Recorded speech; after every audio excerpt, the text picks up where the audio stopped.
Welcome to Aligned in Authenticity, soul conversations on alignment, intuition, and living authentically. One of the hardest parts about living in misalignment for a long time is you stop trusting yourself.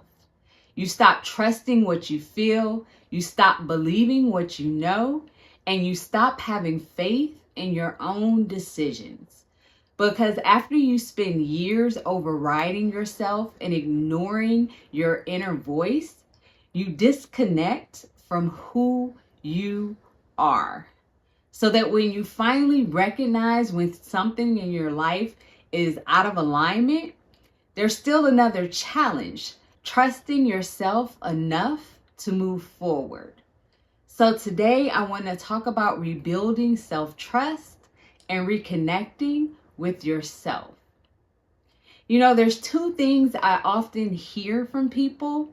The first one is, I trusted my intuition or my inner voice before, and it led me down the wrong path, or it didn't work out. And the second one is, I don't have an inner voice. I don't have intuition. There's nothing there. I don't hear it. I don't feel anything. I don't know what you're talking about. See, when we're children, if you look at any toddler, any young child, you'll see the direct connection with their intuition and their inner voice that exists because they just do. It comes to their mind and they go for it. You know, no inhibitions, no thought about what other people will think or what's right or wrong, because at that point they don't know. And over time, as we become adults, the connection is severed. It's still there. It's just a lot of times we don't hear it. We don't recognize it. Or if we do, we're not sure what's our mind and our ego versus our intuition, because we've lost the ability to decipher between the two, because years of living in misalignment, years of not listening and not trusting ourselves leads us to no longer have a strong connection with ourselves. You know, I think it was last week I was watching the movie Finding Dory. In the movie, there was a beluga whale named Bailey at a part of the movie, and the whale was in rehab because it had a head injury. And beluga whales are known for their sonar abilities. And in the movie, they call it their echolocation, their ability to locate things by sending out sound waves and signals that gives them a mental map of everything that exists ahead of them in the ocean. And that's how your inner intuition and inner guidance is. Inside of each of us, we have echolocation, unique individual echolocation, and it's there to help us navigate our life landscape, to lead us in the directions, to tell us the steps, to take us down the path and the roads that are uniquely designed for our purposes and our gifts in this lifetime. And so in the movie, Bailey had actually healed from his head injury, but he was still convinced that he no longer had the ability to echolocate. His friends encouraged him to use it to help Dory. And once he used it, it came through spotty. It wasn't instantly clear. And then it started to build and build and build. And all of a sudden he realized it was there and it was extremely clear. And he was able to locate for them to help them on their journey. That's what happens to us over time. Our echolocation, our inner guidance, it becomes severed. It's not the loudest voice in the room anymore. It's a faint whisper. It's a passing or fleeting idea, or it's not there. It seemingly is not there at all.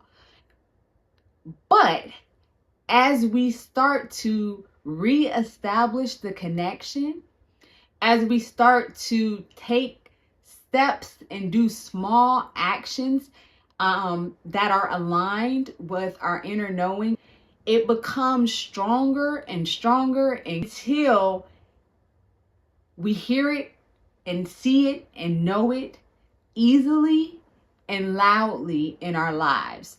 And, one of the things I often hear is, how do I know if it's my intuition versus my mind or my ego that I'm following? And what I want to say to that is, a lot of times when you're misaligned and you've been living in misalignment for years, the connection is not strong and you're not going to trust it because you haven't built that relationship to be able to trust it yet. But the way that you know that that is your intuition is because you feel it. You can't think your way through inner guidance, your inner voice, and your intuition. It's that thought that comes and you just feel it to your core that's what you need to do. That's the direction you need to take. That's the best thing for you. So part of reestablishing that connection is taking the time to be honest with yourself about what you feel, what you know, taking time to honor it and to follow it, and being consistent in that, and following the step, following the action, following the direction that comes to you when it's given to you. And realizing, a big part of this is going to be letting go of right and wrong. Because when it comes to intuition, when you follow what you feel and like to your core to be right in the direction for you, sometimes it's going to feel like you got it wrong, or you're going to think that you got it wrong, when the reality is, in the movie, his echolocation, they called it the world's most powerful pair of glasses. And that's what you have, the world's most powerful pair of glasses. And like I said, it creates your inner voice, your intuition, your inner knowing, creates a mind map for your life that is individually unique to you. And it can know and sense and see things that your mind can't. And so when you follow your intuition, there may be times that you think and you feel like you got it wrong, when in actuality, it's absolutely right. What you were guided to do, what you think may have been the goal and the direction and where it was leading you, may not have been that at all, because it has already seen ahead and may have been taking you to what's most aligned for you, for your life, for your mission, and for your purposes. I recall a time in my life when I thought I heard my intuition incorrectly. I had just finished traveling overseas, and I came back and I thought I would easily be able to navigate into a business, my own business, or getting a job again. And when that didn't happen, I ended up back home with my mom for 8 months. And I recall during that time, I completely thought I had failed. I thought I had did something wrong. I recall writing in my journal, like, what did I do wrong? What steps didn't I see? What happened? Just being so discontent with where I was at, and just thinking I completely didn't follow my inner guidance and my inner knowing. And what I didn't realize at the time was what I thought was a failure was actually my intuition leading me absolutely right. And it turned out to be the biggest gift. None of us knew that about a year later, my mom would unexpectedly pass away. And in hindsight, what I was able to see was that my intuition gave me the biggest gift, the gift of time, that had I followed my own navigation, I never would have had. And that's often how intuition works. And that's why I say let go of right and wrong. Because in hindsight, you'll often be able to see where your intuition was spot on, and what seemed like the wrong outcome or a failure at the time ends up being a gift or exactly the thing that you needed. So there are two things that needs to happen when you're rebuilding that relationship. One is let go of what you believe to be right and wrong as the result of following. And two, know that external validation doesn't work when you're trusting and following your inner voice and your inner knowing. Your pair of glasses is unique to you, and the next person's pair of glasses is unique to them.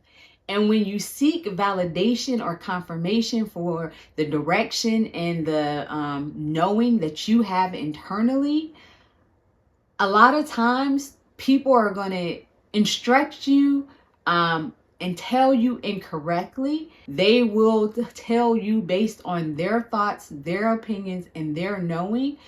And a part of stepping into alignment is establishing internal authority and letting go of the need for external people, external things to help direct your life. You have the best direction inside of you.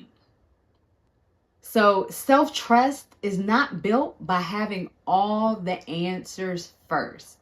It's built by listening to yourself and honoring what you feel, and then taking aligned action from that, even in small ways.